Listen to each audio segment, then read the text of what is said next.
I've seen how early signs of serious illness are often subtle, easy to dismiss, and sometimes even misdiagnosed. This is the story of Anita. Anita was 46 years old. She was a mother of 2 teenagers, a high school administrator, and the kind of woman who never missed a deadline. She was busy, responsible, and always putting others first. About a year before her diagnosis, Anita noticed she was losing weight. At first, she was pleased. She hadn't changed her diet. She hadn't started exercising. Yet over 3 months, she had lost nearly 15 pounds. Friends complimented her. "You look amazing. What's your secret?" She laughed and said, "Stress, I guess." What she didn't say was that she had been feeling unusually tired. Not the kind of tired you fix with a good night's sleep. This was a deep, dragging fatigue. She would wake up exhausted. By 2 p.m., she felt like she had run a marathon. She started drinking more coffee just to function. She told herself it was perimenopause. She was in her mid-40s. Hormonal changes made sense. But then other symptoms started creeping in. She began having occasional constipation, then sometimes diarrhea. Her bowel habits were inconsistent.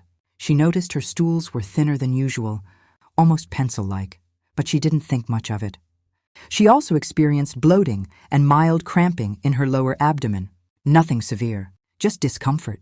When she finally went to her primary care doctor, she described fatigue, weight loss, and bowel changes. Her doctor ordered basic blood work. The results showed she was mildly anemic, low iron levels. The doctor suspected heavy menstrual cycles were the cause. Anita did have irregular periods, so it seemed logical. She was prescribed iron supplements and advised to increase fiber for possible irritable bowel syndrome. For a few months, things seemed stable, but the fatigue worsened. She began needing naps on weekends, something she had never done before. Walking upstairs left her short of breath. Her anemia persisted despite taking iron regularly. She returned to the doctor. This time the anemia was worse. Still, the assumption remained: menstrual blood loss. Possible IBS. Stress. She was referred to a gynecologist. The gynecologist performed an ultrasound. Everything looked normal. No fibroids. No abnormal bleeding source. Yet Anita kept declining. Over the next 4 months, she lost another 10 pounds without trying. Her appetite decreased. She felt full quickly when eating. One evening, she noticed something that frightened her. There was dark blood mixed in her stool. She almost ignored it. She convinced herself it was hemorrhoids. After all, she had been constipated on and off. But this time, her husband insisted she go to the emergency department. At the hospital, a different physician reviewed her history carefully. Unexplained weight loss, persistent iron-deficiency anemia, chronic fatigue, changes in bowel habits, now rectal bleeding. That physician ordered a colonoscopy. During the colonoscopy, the gastroenterologist found a mass in her ascending colon. A biopsy was taken. 2 days later, Anita received the call that changed everything. It was colon cancer. Stage 3. The tumor had likely been bleeding slowly for over a year, causing her iron-deficiency anemia and fatigue. The weight loss was not stress. It was her body fighting a growing cancer. Anita was stunned. She had no family history of colon cancer. She was under 50, the old recommended screening age. She exercised occasionally. She wasn't obese. She didn't think she was high risk. But colon cancer does not always announce itself loudly. Let's pause here and talk about the important teaching points in Anita's story. 1. Unexplained weight loss is never normal. If someone loses more than 5 to 10% of their body weight within 6 to 12 months without trying, it requires evaluation. Weight loss without diet or exercise can signal cancer, thyroid disease, diabetes, chronic infections, gastrointestinal disorders. In Anita's case, the weight loss was gradual but steady. That is a red flag. 2. Persistent fatigue should be investigated. Fatigue is common, but persistent. Worsening fatigue, especially when paired with anemia, is not something to ignore. Iron deficiency anemia in adults, particularly women who are not heavily menstruating or men of any age, should prompt evaluation for gastrointestinal blood loss. One of the most common causes? Colon cancer. 3. Changes in bowel habits matter. Many people experience occasional constipation or diarrhea, but when bowel habits change and stay changed for weeks, it deserves attention.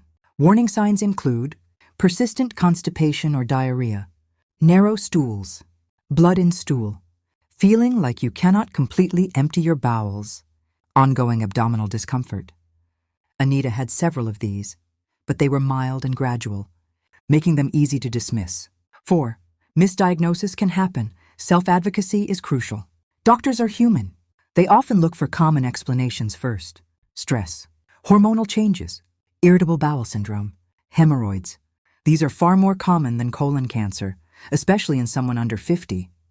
But when symptoms persist despite treatment, it is appropriate to ask, what else could this be? Should we rule out something more serious? Would imaging or a colonoscopy be appropriate? After her diagnosis, Anita underwent surgery to remove the tumor and nearby lymph nodes. Because the cancer had spread to regional lymph nodes, she needed chemotherapy for 6 months. Chemotherapy was not easy. She lost her hair. She experienced nausea and neuropathy. Her energy dropped even lower before it improved. But here is the hopeful part of her story. Her cancer was still potentially curable. After surgery and chemotherapy, her scans showed no evidence of disease. Today, 3 years later, Anita is in remission. She speaks publicly about her experience. She often says, "I wish I had pushed harder sooner." Now let's talk about current screening recommendations. Colon cancer is one of the few cancers that can be prevented through screening. Polyps, small growths in the colon, can be removed before they ever turn into cancer. Most medical organizations now recommend starting routine colon cancer screening at age 45 for average-risk adults. Earlier if there is a family history. There are inflammatory bowel diseases. There are genetic syndromes. Screening options include colonoscopy every 10 years, stool-based tests annually, or every 3 years depending on the type, CT colonography in certain cases.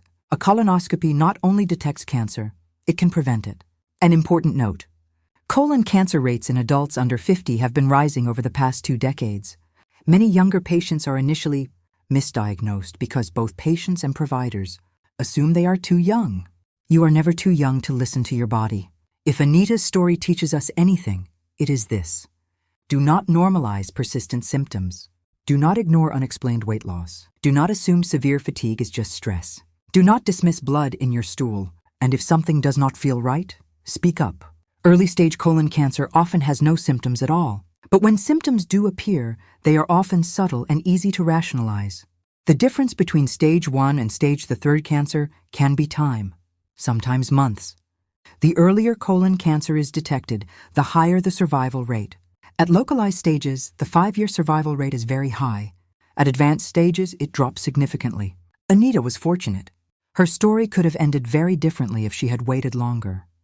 So today, I leave you with these take-home messages. 1. Know your body.